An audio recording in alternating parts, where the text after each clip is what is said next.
Hey, what's up, everybody? Listen, I wanted to talk today about being okay with failing and messing up and making mistakes, being acceptable that it's okay to not be perfect all the time, and actually going after it as it's something to learn from, looking at it as something to teach you, meaning when you fail, when you miss the mark, when you do not do something the way that you should do, that it's okay and that you are okay with it. Now, I'm not saying to accept a baseline of mediocrity at all.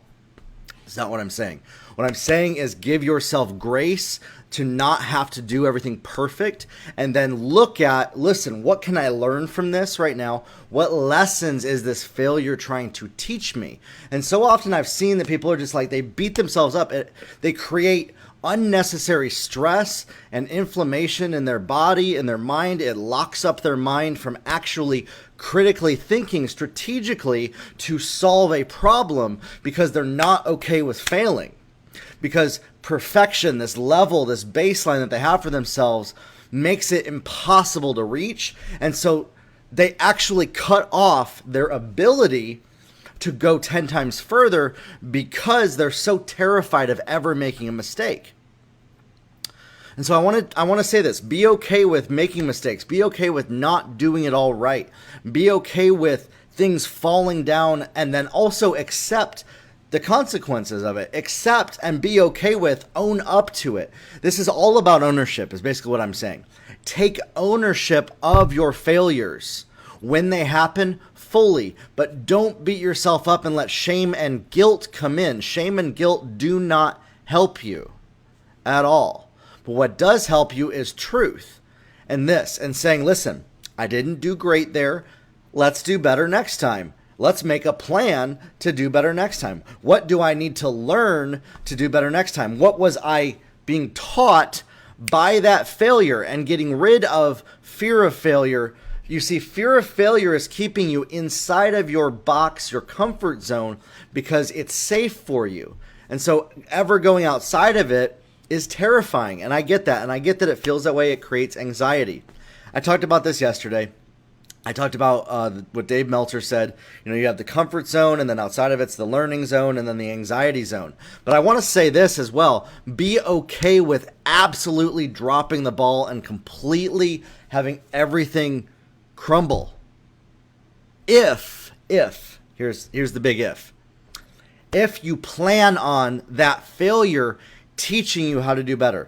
Don't try to fail like, oh, I'm just going to do the bad choice, because you're also responsible for making a bad choice if you know to do better, if you know what should be done.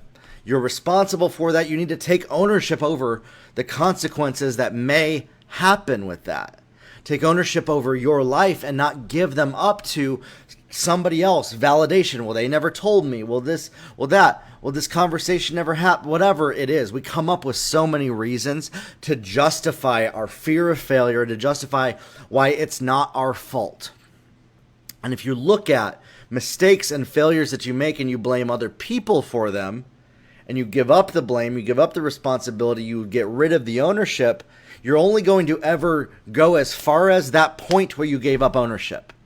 As soon as you gave up the ownership, somebody else now has the authority over the result, the authority over the consequences, and you give it up. And so as soon as you give up that authority, it means that you're saying that I cannot choose a different result. I do not have the power to change this result. And that's a lie that a lot of people believe, is that they do not have the power to choose whether they fail or not. And so they beat themselves up over it. They're not okay with failing.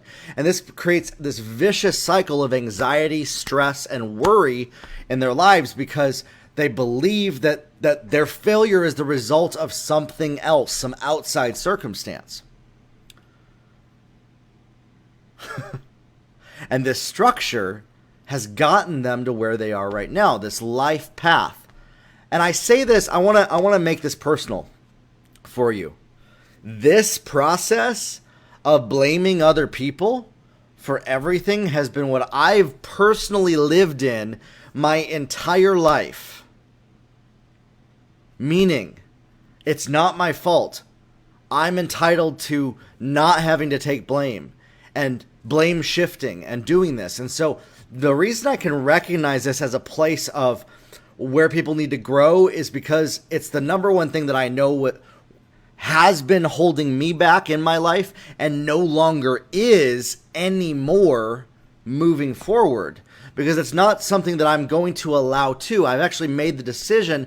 I am okay with making mistakes. I'm okay with failing. I'm okay with dropping the ball and then picking it back up. You see, if we're not okay with that, we drop the ball, we never pick it back up, and we give the ball to somebody else because it's not our fault. Because we're so prideful, our ego is so big that we're like, I can't fail, so this is somebody else's fault, not mine, because I would never have done that. Because we're not taking ownership over our failure. We're not okay with the mistakes. We're not okay with the failing.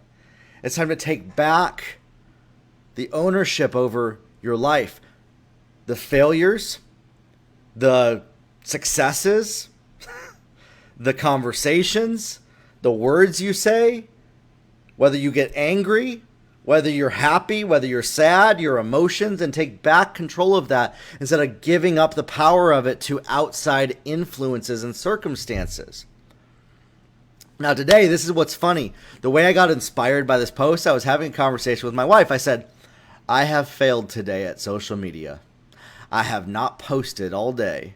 I didn't post what I posted yesterday. I haven't made a single post. And she's like, well, maybe you should make a post on being okay with failing at social media. And so that's what it is. I'm okay with it. I accept the consequences that not going live in the morning might not reach certain people, or maybe going live at 3:30 might be a better option. I've made a commitment to myself. I'm always going to go live every single day. Okay. So there's that commitment.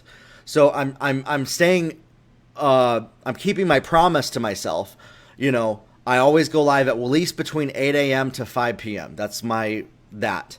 I try, or if I pass 5 p.m., 7:30 p.m. Anyways, sidebar. That's a whole nother conversation. Be okay with making mistakes. Be okay with not doing it all perfect. Be okay with starting without having it all together and doing it scared and doing it worried and doing it in the face of failure and going forward. Maybe you'll find somebody that can come alongside you and hold your hand. Maybe you'll find, there's some great podcasts. I have a podcast, the Grow Your Life podcast, which is basically me coming alongside you and helping you with these videos. That's the goal of this, is to help you in that sense with what I've gone through. There's other great podcasts out there that I use as well, teaching. But be okay with not getting it all right and not waiting until you have everything perfect to get started. Get started in the face of fear, move forward and stay consistent, and don't stop 10 feet from the finish line because you're terrified of what could happen if everything crumbles. You might just surprise yourself about the greatness that'll come out of you and what might result by not giving up early. Grow your life, everybody, and I'll see you tomorrow.